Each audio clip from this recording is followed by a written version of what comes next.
the Grizzly Cub News. I'm Kinley. And I'm Brandon. I know we've been back for a while, but how was your fall break? It was good. How was yours? Well, I have nothing to complain about. Speaking of fall break, our football team started fall break with a dominating win at home versus Greenwood, winning 42-14. The next Friday, we traveled to another conference school, but fell to the Decatur Central Hawks 42-7. Tonight will be the first game of sectional action as we travel to New Pal to fight to extend our season. I'm excited about it. Feel like we prepared well, had a good 2 weeks of practice leading up to it. Feel good about where we're at as a team, and we like our chances going over there. And good luck to the boys tonight. There's been a new rule change in the past few weeks. As of October 8th, students are allowed to wear hats during the school day. Some prominent rules to be noted are that hoods are not allowed. Hats cannot be worn as distraction or obstruction to the classroom. They cannot display or promote inappropriate or offensive content, and they cannot hang down to cover facial features. It has been fun to see all of the fun and creative hats. Jake Trueblood was able to go down to the newly added sports marketing class this week to get some more information about the class in our spirit shop. Jake? I took a trip down to Miss Andrews' 5th period sports marketing class. Sports marketing is a class that is pretty well a project-based class. The students run the spirit shop downstairs. They have kind of free reign of picking the merchandise, pricing the merchandise, designing the merchandise, working with vendors, and then they work during lunch to sell the merchandise. Students in the class get to design merchandise that they sell in the spirit shop during lunch. These are the 3 new items being sold in the spirit shop that started last Monday. We've had kind of a struggle with merchandise this year because as everybody knows, COVID is a factor, and so a lot of our buyers that we've used in the past have had trouble getting merchandise to get to us. Mr. Holcroft has designed some merchandise for us, and we're going to have an online web store that our clients can order from. Then we also have a student here that has his own company that he kind of designed some merchandise for us, and we've kind of partnered with him to get some new merchandise in the store. So those will be coming out very soon.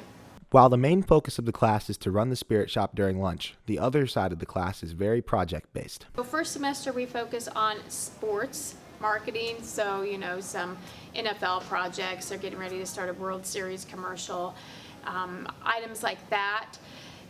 Their final in the first semester will be that they get to kind of pick where the Super Bowl is going to be held and kind of do what Indianapolis did here several years ago with having a Super Bowl village.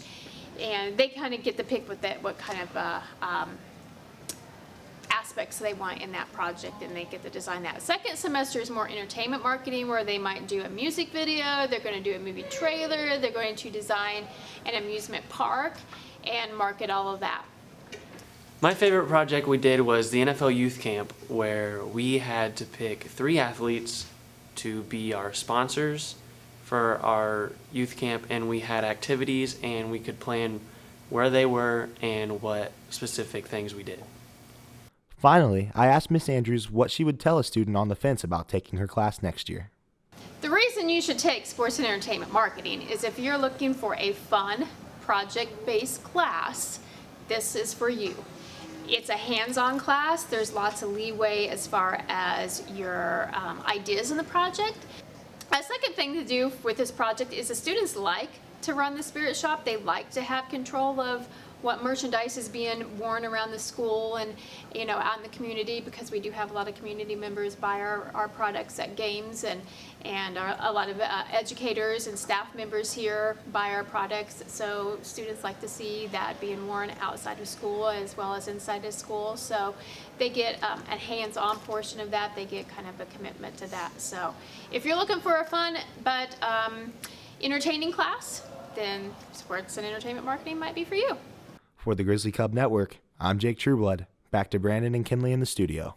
In other sports news, Keegan Miller got the chance to ask Coach Ray Lane about how the girls' cross-country team rounded up another successful season. We had a pretty good year. We were able to win the county, the conference, and the sectional, which was the first time we've won all 3 of those in the same season since 1989. Came up 1 point short of winning the regional and had a top 10 finish at the semi-state, so that's the 3rd best we've ever done at the semi-state level, so we were pretty happy with how things went. Really, we had a lot of people. Again, starting with Lauren Clem being our top runner, and then Kathleen Lacey really came on and had a good, strong last 4 weeks. Ainsley Botkin was awesome the last couple weeks. We also had a couple juniors, Mia Tisdale, Abby Demery, and Aaron Tribeck were all top 15 at the sectional, which we've never had that many girls in the top 15 at the sectional. So again, really all those girls really stepped up and had strong end of the seasons. The winter sports season is just around the corner, and the girls' basketball team is fired up and ready to go. Check out the preview video produced by some of the members of the Grizzly Cub Network.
Now that was really cool. On the other end of the building, the Performing Arts Center is preparing for their musical, Cinderella. Owen Cottle caught up with one of the directors, Mr. Hughes, to talk about the upcoming performances. The musical and the cartoon of Cinderella. So we've taken all of those different versions of Cinderella and they've added it into one. So we're doing the latest version from the Broadway cast, or latest version of this in 2013, the Broadway revival. So it's going to be a little bit different story, but all the famous things we know from the classic tale of Cinderella. We chose this one because I like this one a little bit more because it shows a little bit more of a stronger female presence there. It shows that Cinderella doesn't have to rely on the men, and she has honestly, I like it because it has the more of a feminist action to it. You know, it's saying like, hey, we're strong women and we make the choice of falling in love with the man instead of the man just coming along, and I follow him blindly. It's a tale that I think everyone knows. Everyone has had some experience with Cinderella, either from the cartoon or from the version from Brandy and Whitney Houston.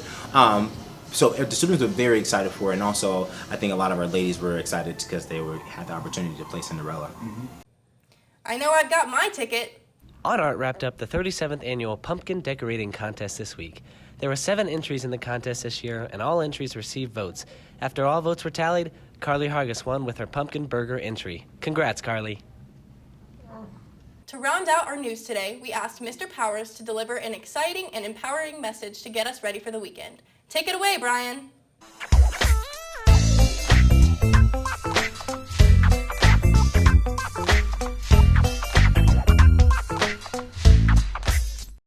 Well, I don't know what you want me to do with this. Have a great day!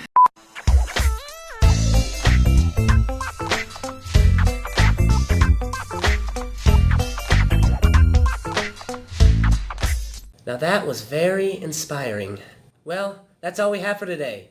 I'm Brandon. And I'm Kinley. Have a great weekend and happy Halloween. Happy Halloween! Ha ha ha ha ha ha!